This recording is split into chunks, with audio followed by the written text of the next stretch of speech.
Ayan, mas madami yung decal dyan kasi nakuha yung... 10 decal, kasi ngayon na yan, 10. yung... Yung- 24 po. 24.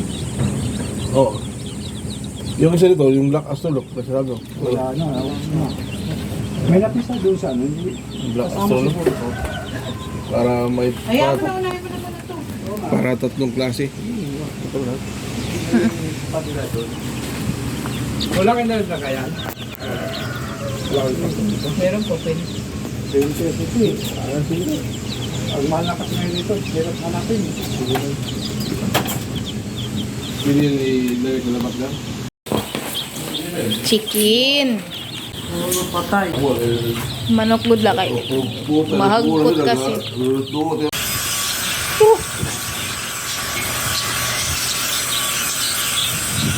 Lovebird.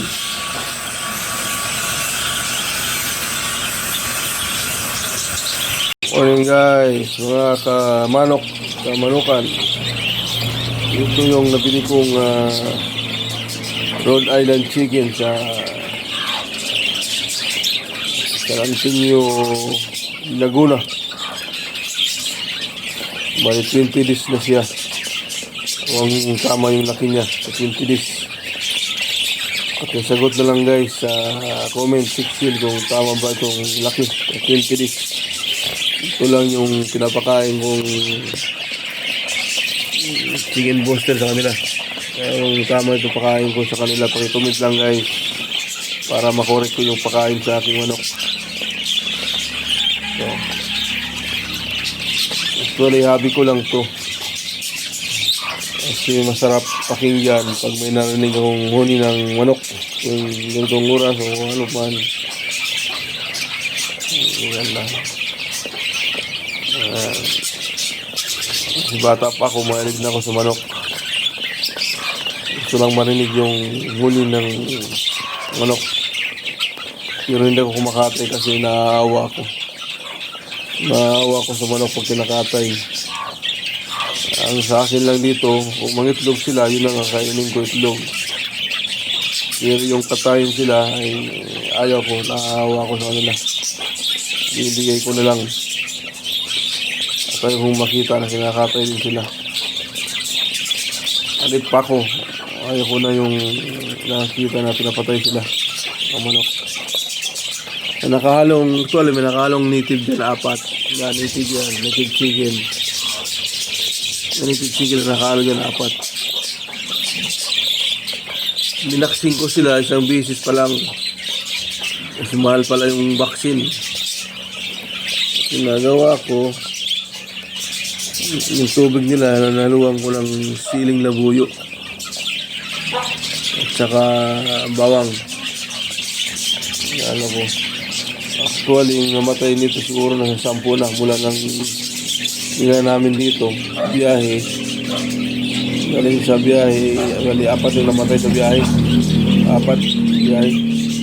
At 6 naman yung namatay dito. Siguro dahil sa stress sa biyahe dito namatay yung 6. Bali 10. 50 pieces yung binili ko. Ito yung natira. Thank you guys for watching. Please help me guys kung paano yung papakain ko ulit kanila. Itong laki. Thank you. Island chicken. Bali June, July 2 months. 2 months na. Ano yung iba? 50 pieces ito. 50 pieces. Ngayon kalahati na lang natira kasi hindi napabayaan noon nung maliit pa. Dito, nung nilipat dito, medyo hiyang sila. Gumanda sila dito. Ayan. Rhode Island chicken. Binili ko ito sa San Antonio, Batangas. Layo na nabili yan. Binila dito sa Samar, Northern Samar. Ito ay experiment ko kasi nung unang experiment ko, puro patay 10. Kinain ng aso. Kaya ngayon, binakurang ko na ng year. Ayan, para wala ng asong makapasok. So, 2 months na, higit 2 months. So, mga 3 buwan pa para mangitlog. 3 buwan pa. Thank you guys. pa-advise naman po kung anong dapat gawin dito sa Rhode Island chicken ko. Second time ko nito mag-alaga.